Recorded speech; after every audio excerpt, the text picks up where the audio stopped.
সবাইকে আমন্ত্রণ জানাচ্ছি রাহিদ রনি। রংপুরে সাইদ থেকে চট্টগ্রামের সাইফুল, শেষ কোথায়?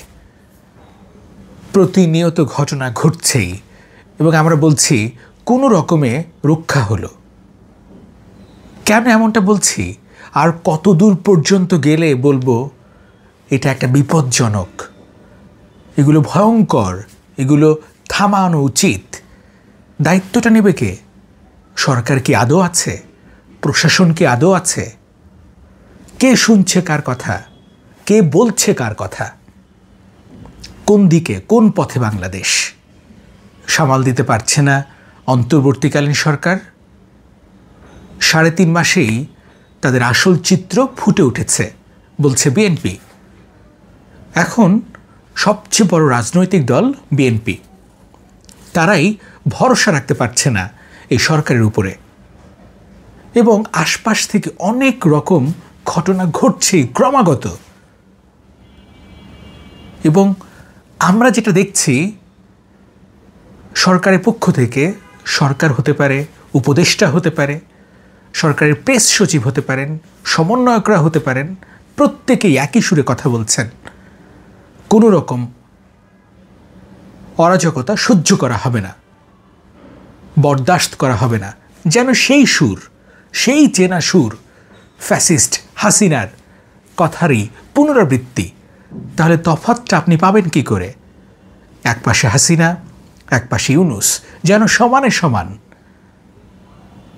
বৈষম্য থাকার কথা নয়, অথচ এখনই বৈষম্য বেশি। সিন্ডিকেট আছে বাজারে, ভাঙবে কে? দ্রব্যমূল্যের দাম আকাশ ছোঁয়া, কমাবে কে? মনে হচ্ছে দেশে কেউ নেই, যে যার মতো করছে, যে যার মতো করে নিচ্ছে।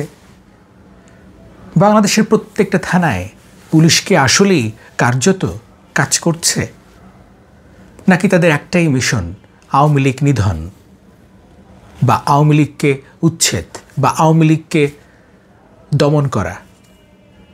আমি ঠিক বুঝি না কোন পরিস্থিতিতে এগিয়ে যাচ্ছে আমার প্রিয়, আপনার প্রিয় মাতৃভূমি। একটা লেখা সবসময়ই প্রচলিত, সবার আগে দেশ। আসলেই কি সবার আগে দেশ? প্রতিনিয়ত ঘটনা ঘটছে।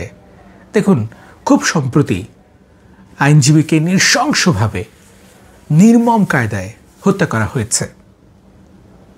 আমরা পরিষ্কার জানতে চাই তাকে কেন হত্যা করা হলো, তাকে কারা হত্যা করলো? পরিকল্পনা মাফিক নাকি ভুলবশত?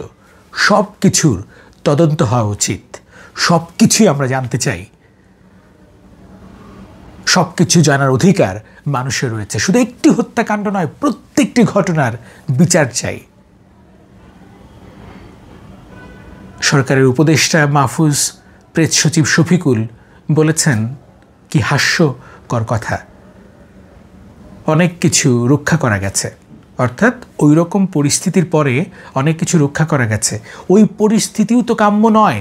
আদালত প্রাঙ্গণে আইনজীবী, যার আদালত, যিনি কাজ করেন, যার পেশা, যার ধর্ম, যার কর্ম, সেখানে তাকে কিভাবে নৃশংসভাবে হত্যা করা হয়, যেখানে উপস্থিত ছিল পুলিশ, আর্মি,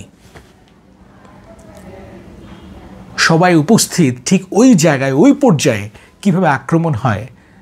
আমার এই ছোট্ট মাথায়, আমি সক্রেটিস নই, সরকারে তো সবাই সক্রেটিস, আমি সাধারণ আম জনতা, আমি বুঝতে পারি না কিভাবে সম্ভব। সরকার কিছু ক্ষেত্রে কেন কঠোর হচ্ছে না? Pick and choose. সরকার কি পিক অ্যান্ড চুজ? আমি ঠিক ওই আমটাই খাবো, আমি ঠিক ওই পেয়ারাটাই পারবো, এরকম কিছু না। এটা আমরা হতে দিতে চাই না। বিচার বিভাগ স্বাধীন, সেই জন্মের পর থেকে শুনে আসা, সেই স্বাধীন কাজটা হোক। সবাই জেনে গেছে এই সরকার দুর্বল, সবাই জেনে যাচ্ছে এই সরকার দুর্বল। তার মানে কি? সরকারকে মানবে না, তোয়াক্কা করবে না। কিন্তু আমরা তো চাই না, আমরা চাই আইন মানুক। একটা মানুষ জানবে, একটা মানুষ বুঝবে, রাস্তায় পুলিশ নেই কিন্তু আমি হেলমেটটা পরবো। ঠিক যেমন ক্যান্টনমেন্টে প্রবেশের আগেই আমি সতর্ক হয়ে যাই, ঠিক তেমনি ঘর থেকে বের হওয়ার আগেই আমি যেন সতর্ক হয়ে যাই। আমি রাস্তার আইন মানব, দেশের আইন মানব, এবং আমি সচেতন থাকব নৈতিকভাবে। আমি প্রতিবাদ করব অন্যায়ের। এখন তো মহাবিপদ, প্রতিবাদ করলেও আপনাকে ব্যাপক জনরোষের মুখোমুখি হতে হবে। রাস্তায় আপনি সুন্দর করে বাইক চালাচ্ছেন, সব কাগজপত্র নিয়ে, ট্রাফিক রুলস মেনটেন করে, ঠিক সামনে হঠাৎ করে কোন গলির থেকে জেসন স্ট্যাথাম গতিতে, চিতার গতিতে একটা অটোরিকশা আপনাকে ধাক্কা দিল। আপনি নেমে তাকে কিছু বলবেন? আপনাকে তুলোধুনো করা হবে মুহূর্তের মধ্যেই। ওদের গ্যাং আসবে, ওরা কোনো দলের হতে পারে, ওরা এলাকার প্রভাবশালী হতে পারে, এবং অবশ্যই ছিচকে ওরা সংঘবদ্ধ এসে আপনাকে বেদম পেটাবে। কই যাবেন? ধীরে ধীরে প্রতিবাদটাও যেন হারিয়ে না যায়। একটা কথা বারবার বলে আসছি, যখন থেকে বুদ্ধি চর্চা করি, যখন থেকে জ্ঞানের একটু চর্চা করি, আইনের শাসন অর্থাৎ সঠিক শাসন খুব জরুরি। That's basic, that's very basic. যদি আইনের সুশাসন থাকে, একটি দেশ আর কিচ্ছু লাগে না, দুর্নীতি শেষ হয়ে যাবে, অপরাধ করার প্রবণতা একেবারে জিরোতে চলে আসবে, মানুষ আইন মানবে, সিন্ডিকেট ভেঙে যাবে, ব্যবসা সুন্দরভাবে হবে, কোথাও কোনো ঘুষ চাইবে না, কোথাও কোনো চাঁদাবাজি চলবে না।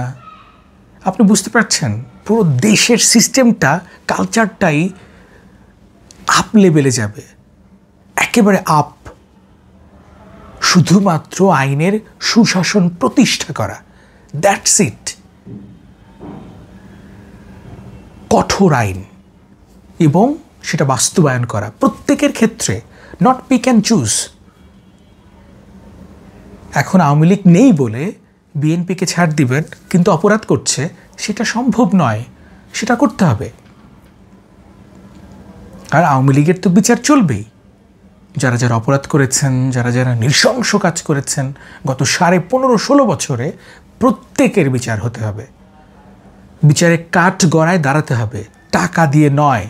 আমরা জানি ওরা অনেক কামাইছে, এখন আমাদের দিবে? নো। শুধুমাত্র এইটুকুই চাওয়া, আইনের সুশাসন। এখনও সময় আছে, আমরা আর সময় দিতে চাই না। এই যারা বলছেন এখনও সময় আছে, সংস্কার করতে করতে 4 বছর, 5 বছর, 6 বছর লাগবে, এর মধ্যে আবার কত কিছু ঘটতে পারে। রাতে তো ঘুমাচ্ছেন, সকালে উঠে যদি দেখেন ইউনূস নাই, তাহলে? তাই বলছি, দ্রুত সময়ের মধ্যে একটি সুন্দর সুষ্ঠু নির্বাচন দেন, এটুকুই চাওয়া। নির্বাচন নিয়ে আসুক সুশাসন, নির্বাচন নিয়ে আসুক একটি গণতান্ত্রিক বাংলাদেশ, যেখানে সবাই সমান, আপামর মানুষ প্রত্যেকেই আমরা সমানে সমান। এটাই চাওয়া। ধন্যবাদ।